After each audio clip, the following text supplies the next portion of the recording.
Just a heads up, the beginning of this video is a brief introduction to the entire series of videos. If you wish to skip that, click here. I've always been a big supporter of open source projects. Okay, maybe not financially or with any of my actual labor, but I have been a big fan of them ideologically. I believe that the internet should open us up to a new mode of intellectual production, where people can pool their knowledge and skill to freely distribute and share knowledge, software, even physical goods in some ways, etc. I also want to learn more about music theory. Enter Open Music Theory, an online textbook that recently released its second version, authored by Mark Gotham, Kyle Gullings, Chelsea Ham, Bryn Hughes, Brian Jarvis, Megan Lavengood, and John Peterson. It seems like a great resource, but in this day and age, people just aren't choosing textbooks over video. So while I'm going through this book for my own education, I want to make a series of video adaptations, roughly one video per chapter, where I read the text and display the relevant graphics, audio examples, and so on as I go. Open Music Theory was published under a Creative Commons share-alike license, meaning that anyone has the right to share and adapt it, providing that the derivative work is released under the same license. So the original Open Music Theory site is linked in the description, and so are the terms of the aforementioned Creative Commons license. Also, I am no expert in music theory. In fact, I'm completely unqualified to talk about it. Open Music Theory, however, was written by experts, and I am sticking to their words as closely as possible. The Open Music Theory lessons have plenty of supplementary material as well, including assignments. I'm not your teacher, and won't be going over any of these. I encourage you to click the link in the description that will take you to the lessons and the supplemental material if you want to do some independent reading. With all that out of the way, let's begin with Lesson 1. Since it is so short, we will then immediately move on to Lesson 2. Lesson 1. Introduction to Western Musical Notation. Music is an auditory or oral art form that can be represented visually with notation. Think about what it's like to translate one language to another. It can be a challenging task. A direct word-for-word translation isn't always possible or even useful, so a translator needs to think about how best to communicate to the reader. Similarly, writing down sounds involves making decisions about what needs to be communicated and how. No system of notation could capture every aspect of sound in full detail and still be useful or readable, so only some musical elements can be depicted. Despite this, there are several advantages to written musical notation. A written musical work does not need to be memorized, and details can be recorded that might otherwise be forgotten. Additionally, written notation makes musical works accessible to more people, since anyone who knows the notation system can learn a notated work on their own without the help of a teacher. The information of Lesson 1 ends there. The end of the lesson is made of prompting for Lesson 1's assignment, which will be linked in the video description. Let's review the key points before moving on to Lesson 2. The term Western musical notation refers to written symbols that are used to communicate musical sounds. Here, Western refers to the style of notation created in European countries and countries colonized by Europe, such as the United States, Australia, Canada, and so on. Western musical notation is one of many different systems of musical notation that appear across time spans, places, and cultures. Someone who writes down music chooses a musical notation system based on these factors, also known as their social context or milieu. Milieu meaning the physical and social setting in which the person lives. Lesson 2. Notation of notes, clefs, and ledger lines. Western musical notation privileges two musical features, pitch and rhythm. Pitch refers to how high or low a sound is. Rhythm refers to the duration of musical sounds and rests in time. Pitches are notated vertically, on the y-axis, while rhythms are notated horizontally, on the x-axis. Western musical notation is read left to right and top to bottom, like the page of a book in written English. A note indicates both pitch and rhythm. Each written note consists of a note head, either empty or filled in, and may also have a stem and a beam or flag. A staff, plural staves, is essential for conveying pitch. A staff consists of 5 horizontal lines, evenly spaced, and each note is placed on a line or space that corresponds to its pitch. Note heads on a line should fill in half of each space above and below. Note heads in a space should just touch the lines above and below. This example shows correct note heads, both open and filled in, both on lines and in spaces.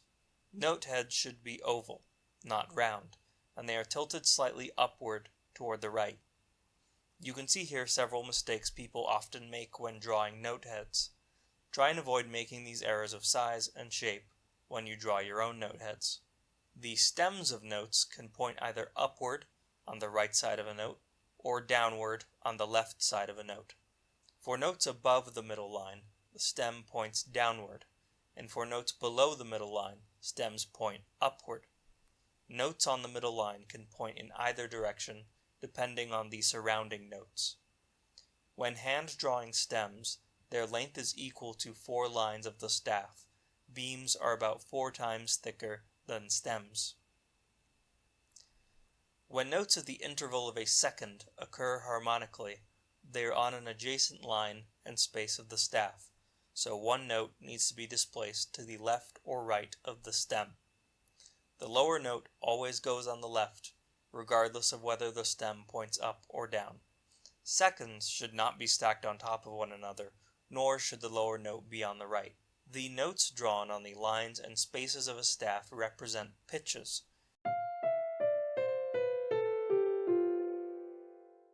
Musicians use spatial metaphors to describe notes placed on a staff. Notes appearing towards the top of a staff are said to be higher than those toward the bottom, which are said to be lower. The sound we hear is produced by sound waves, acoustic waves, vibrations that we perceive as sound. Higher pitches are produced by sound waves with a shorter wavelength. There is a shorter gap in the peaks of these sound waves. Sound waves with a longer wavelength, a lower frequency, produce what we call lower pitches. Such spatial metaphors vary across cultures and time periods. For example, music theorists in ancient Greece placed what we would call higher sounding notes below what we would call lower sounding notes. The following video by Dr. Jacob Tews of Christopher Newport University explains why. In today's music notation, notes which sound higher are placed above those notes which sound lower. But this was not always the case. In some ancient Greek music notation, notes which sound lower were actually placed above notes which sound higher. The reason for this is because ancient Greek musicians were typically well acquainted with stringed instruments.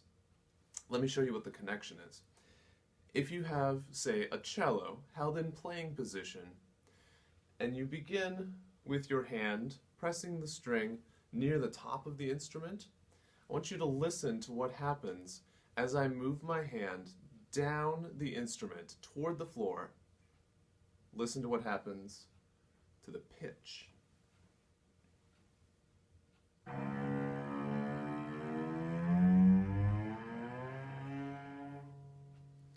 Did you notice? As my hand moved downward, the pitch actually went upward. And the opposite is true as I go the other direction.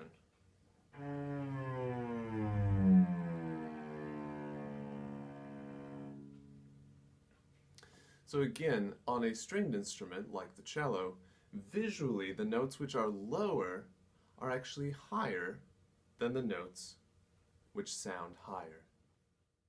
For notes to convey pitch information beyond higher and lower, the staff on which they appear must include a clef. A clef indicates which pitches are assigned to the lines and spaces on a staff. The two most commonly used clefs today are the treble clef and the bass clef.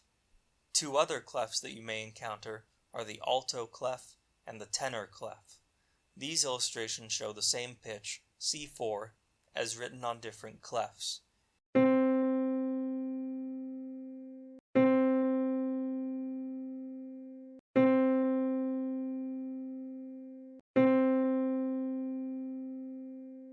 We use different clefs because it is impossible to put every possible pitch on a 5-line staff, so we use different clefs to denote which range of pitches this particular staff is displaying.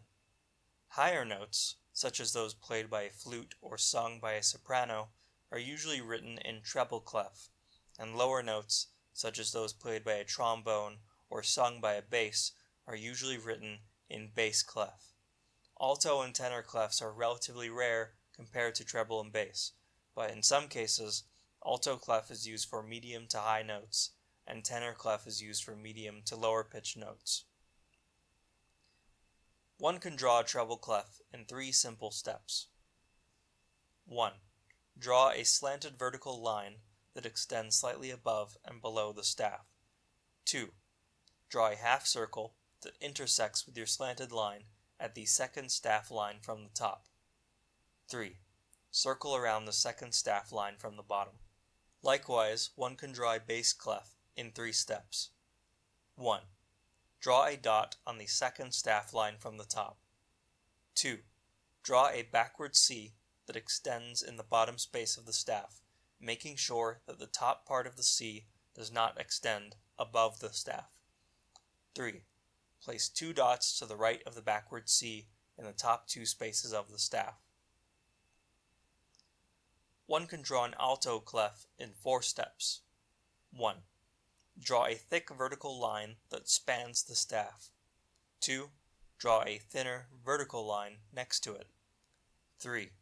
Draw 2 backward Cs, the first taking up slightly less than the top half of the staff, and the second taking up slightly less than the bottom half of the staff. 4. Connect these backward Cs with a point that rests on the middle line of the staff.